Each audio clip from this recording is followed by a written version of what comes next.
Gandhi specifically जिस दिन कोई एक प्रॉपर स्टैट्स दे देंगे ना या फिर कोई ब्यूरो डेटा दे देंगे उस दिन आई वुड बिलीव। रशिया, मैं आपको बहुत बड़ी बात बताता हूँ, रशिया कभी भी रूबल्स छोड़ के किसी और करेंसी में डील नहीं करता। कारगिल वॉर क्या करा उन पे, माय फादर गॉट 2 शॉट्स। ठीक एज सच ये ब्रेन गेम्स, ये डर्टी पॉलिटिक्स ना वो अपने पास तक रखे तो ज्यादा अच्छा है। If you wanna save your soldiers and you wanna work for army, then you have to choose Modi. You have don't any other option. Bloody damn upon this. तुमने अपनी सरकार में कुछ नहीं दिया, अगला आदमी कुछ दे रहा तो तुम्हें उसमें भी दिक्कत है। इतने कम क्यों दे रहे हो? जान इतनी सस्ती हो गई। लगातार विपक्ष ये आरोप लगा रहा है कि राहुल गांधी गरीबों के नेता हैं और गरीबों के हक हुकूक के लिए हर समय लगातार अपनी यात्रा कर रहे हैं और इसी में अब उपचुनाव होना है। लेकिन ये उपचुनाव किस करवट बैठेगा, क्या लोकसभा चुनाव के दौरान ही इसका भी प्रारूप देखने को मिलेगा या कुछ परिवर्तन होगा? एक यूथ है, इनसे जानने की कोशिश। क्या कहेंगे भाई साहब? कह रहे हैं राहुल गांधी तो गरीबों के नेता हैं। राहुल गांधी गरीबों के नेता हैं, मतलब आप मुझे ये बता दीजिए उन्होंने कौन से गरीबों की सुनवाई करी है? कौन से गरीबों की सुनवाई करी है? जब एक टाइम पे हरियाणा में पानी नहीं था और क्या कहते हैं करनाल से नहर पास होनी थी, पानी छोड़ा जाना था, उन्होंने उस टाइम पे एक्शन क्यों नहीं लिया? आज तक कोई नेता कोई चीज को ठेका नहीं दिया। लाल किला ठेका, सब फिर ठेका, ये ऐसा प्रधानमंत्री है। प्राइवेटाइजेशन, आपके अकॉर्डिंग अगर आपको लगता है ना प्राइवेटाइजेशन ठीक है, तो फिर कहीं ना कहीं ऐसे से ही लोग थे जो कहा करते थे सरकार ने हर दूसरा कंट्रोल अपने अंडर ले रखा है, and then they would also conclude and say that कि द ओनली थिंग कि सरकार अपने ऊपर क्या कहते हैं एज एन डिक्टेटरशिप प्ले कर रही है, सरकार हर दूसरी चीज अपने अंदर कंट्रोल रख रही है। ठीक है, इनकी बात को बड़ा करके उन्होंने अगर चीजें आगे प्राइवेटाइज करी तो आई वुड से कि इसमें गलत क्या था? जब जब बीजेपी की सरकार आता है तब तब दंगा प्रसाद होता है। जब बीजेपी की सरकार जगह जगह साल में कहीं हुआ? हाँ, कई जगह हुआ, जगह हुआ। 10 साल में बताइए। आपको खुद पता है, क्या बोलूं मैं। यूपी में जहां हम रहते हैं ना, पर्टिकुलरली यूपी में नोएडा में 80 to 90% क्राइम जो कमिट होते थे ना, जो क्राइम रेट था यहाँ से यहाँ गिरा। क्यों गिरा? मेरे को इसका रीजन दे दो कोई, कैसे गिर गया? कॉलेजेस में ना जो हर दूसरी तरीके से एबीवीपी पर्टिकुलर पार्टी थी जहां से यूथ आता था आगे आकर के और वहां से इनका वोट बैंक मजबूत होता था, अब वो कट गया। क्यों कट गया? मुझे इसका जवाब दे दो कोई। हर दूसरी जगह कहते हैं कोटा कोटा कोटा कोटा, ठीक है, तो फिर एक बात बताओ, यूपीएससी जगह ऐसी चीज़ों में कोटा अप्लाई क्यों नहीं होता? यहाँ पर पे गवर्नमेंट सेक्युलर क्यों नहीं हो जाती? यहाँ पर पे क्या कहते हैं सिलेक्टिव सिलेक्शंस क्यों नहीं होते? तुम पढ़ना ही नहीं चाहते हो, ठीक है। And then at the same point of time उन्होंने इतने सारे स्टार्टअप शुरू कर रखे हैं। इतने सारे स्टार्टअप्स है, तुम कोई भी एक स्किल लर्न करके अपने आप को आगे बढ़ाना नहीं चाहते, तो इसमें सरकार की गलती है क्या? कह रहे हैं जैसे 24 में यूपी में हराए थे, आप यूपी से आए तो हम सवाल यूपी से कर लेते हैं। कह रहे हैं वही उपचुनाव में भी हालत वही होने वाली है, सब गठबंधन वाले टाइट हो रहे हैं एकदम। हाँ। यूपी में हारने का मेन मोटिव वॉज कि लोगों को लगता है कि राम मंदिर was being built by CM Yogi Adityanath, but उन्होंने सिर्फ सिग्नेचर करा था। जो मंदिर बना वो लोगों से चंदा लेकर के बना, ठीक है। First thing I would clarify on this. Second point I would come upon the thing is कि ठीक है, आई वुड से एक भी काम होता है ना अगर, तो इतनी जल्दी ऐसा तो है नहीं कि आज मैंने घर तोड़ दिया कल मैंने पैसे पास करा दिया। सरकारी काम होते हैं, फाइनेंस मिनिस्ट्री से फंड पास होगा। उन लोगों के जिनके घर टूटे उनके फंड्स क्लियर नहीं हो पाए, द ओनली रीजन उनका अग्रेशन था कि अयोध्या से वोट नहीं गए। बाकी वहाँ पे जो पर्टिकुलर मुस्लिम थे ना, वो भी कहते हैं कि पहले हम 1 घंटे में 10 रुपए नहीं कमा पाते थे, अब वो ई रिक्शा चला करके यहाँ से एयरपोर्ट से लेकर राम मंदिर तक लोगों को छोड़ रहे हैं, 1 घंटे में 100 रुपए से ऊपर कमा रहे हैं। उन्हें रोजगार नहीं दिया क्या? किसको नहीं दिया? क्या लग रहा है कि मतलब उनकी सरकार और इनकी सरकार में टैली करना हो, क्योंकि आप यूथ है, आपने तो दोनों सरकार नहीं, एज सच उनके टाइम पे ये लोग जो कहते हैं ना कि हमने ग्लोबलाइजेशन करा, हमारे टाइम पे प्लेसमेंट्स मिली, उनके टाइम पे कितनी मिली और अब कितनी मिल रही हैं, ठीक है। ये आप एक बार खुद कंपेयर कर लेना, स्टैट्स मैं नहीं बताऊंगा, आप एक बार खुद स्टैट्स कंपेयर कर लीजिएगा, आपको प्रॉपर्ली पता चल जाएगा क्या बदला था और क्या नहीं बदल पाई है। उनके टाइम पे as such I won't name, but ये जो आपके यादव जी थे, इनके टाइम पे जो सिलेक्शन होते थे वो डायरेक्ट अपने लोगों को ही इंक्लूड कराते थे, बट यहाँ पे ना आपको एग्जाम दे के आना पड़ता है, उसके बाद प्लेसमेंट मिलती है, ऐसे ही हवा में नहीं मिल जाती। उनके टाइम पे जो जितने यूपीएससी से एज एन रिजल्ट आते थे ना, उसमें 100 200 पोस्ट गायब हो जाती थी, पता ही नहीं चलता था इस सीट पे कौन गया, AIR किसकी थी, कितनी थी, कौन रैंक होल्ड कर रहा था, पहले पता नहीं चलता था। But now it's a proper detailed bureau जो डेटा क्लैरिफाई करते हैं। कह रहे हैं यूपी को अगर किसी ने बदला तो अखिलेश यादव ने बदल के रख दिया था। यूथ थे, पढ़े लिखे थे, बाहर से पढ़ के आए थे। हाँ, बदला था।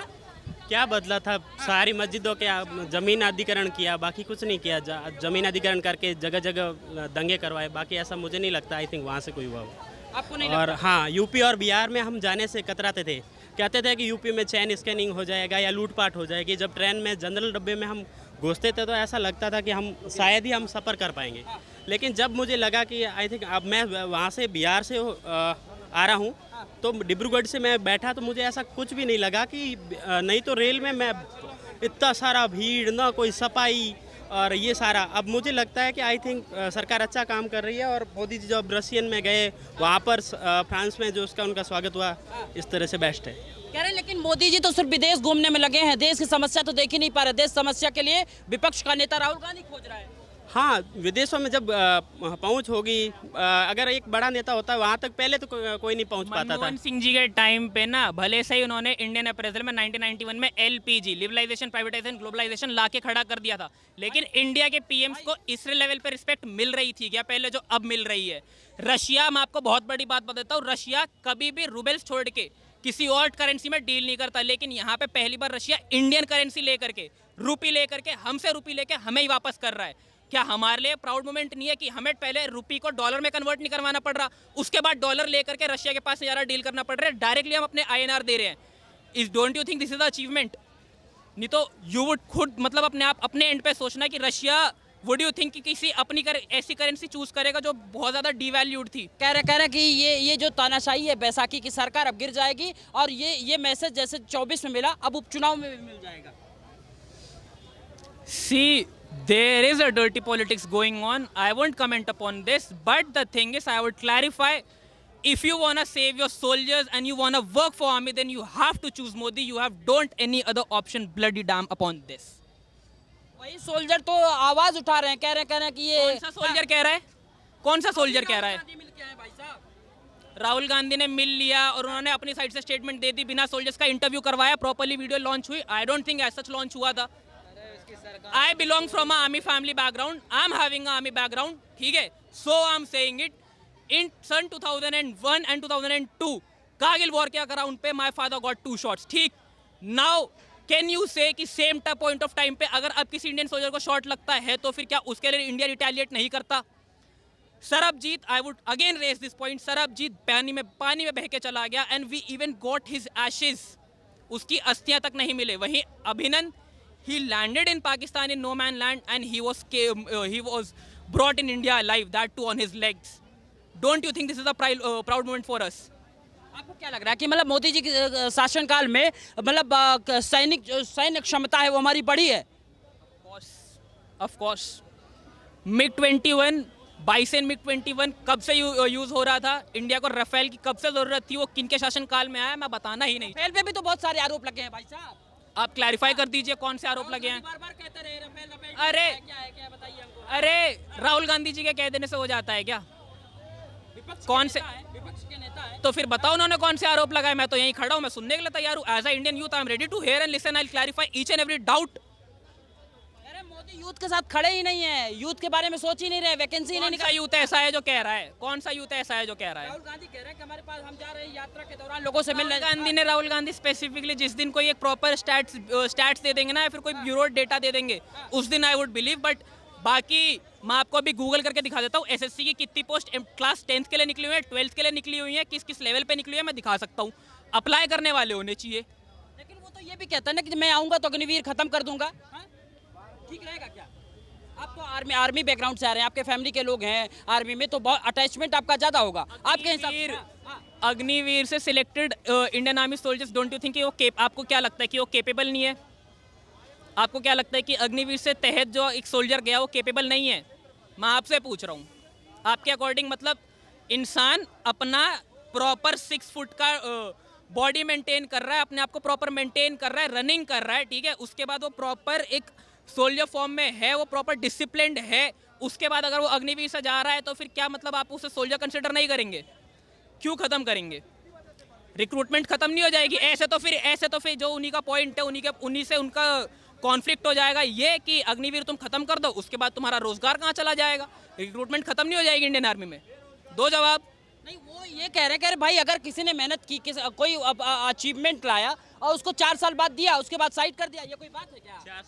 4 साल में वो 12 लाख रुपए भी लेके आ रहा है ना। 4 साल में युवा भटकता जब तक कोई रोजगार नहीं ढूंढ पाता तब तक उसको काफ़ी कुछ मिल जाता है, तो उसमें गलत कौन सा है? और अगर एनसीसी की ट्रेनिंग वगैरह लेकर अगर आर्मी के सोल्जर एक प्रबुद्ध आदमी बनकर अगर कोई दूसरी अदर नौकरीज में जाएगा तो क्या उसको रोजगार नहीं मिल पाएगा? जब उसको रोजगार जरूर 100% मिल पाएगा, और मैं चाहता हूँ कि सब लोग एक स्टूडेंट बने और ऐसे बैठे बैठे ना खाएं। जैसे सब लोग बैठे बैठे खाने की कोशिश करते हैं और वो सोचते हैं कि हाँ ऐसे रोजगार मिल जाएगा, नहीं मिलने वाला। स्टिल हम हमारे जैसे युवा जनरेशन है वो भी सोशल मीडिया पे लगी रहती है और वो नहीं चाहती कि कोई काम करे, है ना। वो ऐसे कोई फोन से और पैसे आने वाले नहीं है, इसलिए हार्ड वर्क तो करना पड़ेगा। नहीं, वो ये कह रहे हैं ना कि जो हमारे सोल्जर्स हैं, असली सोल्जर्स जो हैं, जो हमारे यहाँ सेना में काम कर रहे हैं, उनमें इनमें फूट डाल रहे हैं ना भाई? नहीं, कुछ भी नहीं है इसमें। हाँ, हीन भावना तो पहले इंडियन आर्मी में आज सच कभी भी यूनिटी टूटी नहीं थी, ना कभी टूट सकती है। वहाँ पे ना जब आप सिलेक्ट होते हो तो आपकी हाइट, आपकी फिजिक, उसके बाद आपके अंदर का जो देश प्रेम होता है ना वो देखा जाता है। वहाँ पे ये नहीं देखा था अच्छा जनरल, ओबीसी, एसटी, या फिर ये राजपूत है, ये ठाकुर है, ये पंडित है, ये जाट है, चमा, ऐसे वहाँ पे कुछ टारगेट नहीं करा जाता। वहाँ पे आपका नेशन से प्रेम चेक करा जाता है कि आप कितने अटैच्ड हो, किस लेवल तक जा सकते हो इंडिया के लिए। वहाँ ये चेक करके सिलेक्शन होते हैं। एज सच ये ब्रेन गेम्स, ये डर्टी पॉलिटिक्स ना वो अपने पास तक रखे तो ज़्यादा अच्छा है। ऐसे फूट डल रही होती ना तो एससी और जेसी साथ बैठ करके ना घूम रहे होते। चल लेना कभी घर, दिखा दूंगा। ग्रेटर नोएडा चल लेना या फिर दिल्ली कैंट चल लेना, आई वुड शो यू कि रिलेशंस कैसे होते हैं। तो फिर ये क्यों लगा देते हैं कि ये सरकार जो है, जो शहीद हुए अग्निवीर, उनको पैसा नहीं दिया, बाद में आर्मी को यहाँ खुल के आके बताना पड़ा कि भैया पैसा चला गया है। विपक्ष है, विपक्ष मुद्दा ऐसा क्यों उठा रहा है भाई? नहीं, लोकसभा में राजनाथ सिंह खुले मन से कह रहे हैं ना हमने 1 करोड़ दिए, तो उसका जवाब भी तो दे रहे हैं, वो तो नहीं सुन पा रहे हैं।